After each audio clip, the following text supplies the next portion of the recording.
So today we're just going to talk a little bit about how to paste information from an Excel spreadsheet here into a list. And it's a very simple process actually. You can do it more complex with a Power Automate script, but let's just do it by hand here so you can get, and you can post in hundreds of cells here. So let's go ahead and jump right to it. So the first place we want to do is start with our Excel worksheet. And here, notice that we have the same column headers, name and number. It really doesn't matter if they're named the same. What matters is that their data is correct, right? You don't want the name to be over here and the number to be over here because it's going to paste exactly what it sees. All right. So then we're just going to highlight this and we're going to hit copy. Then we're going to go over to our list.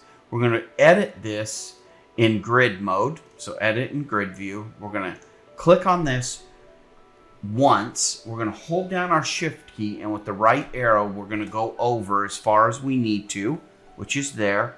And then we're going to hit Control V for paste. And now it just pastes the information in. We can exit grid view and ta-da, the data's in there. It's a pretty easy trick. It doesn't take much time. I could do this to literally hundreds of fields.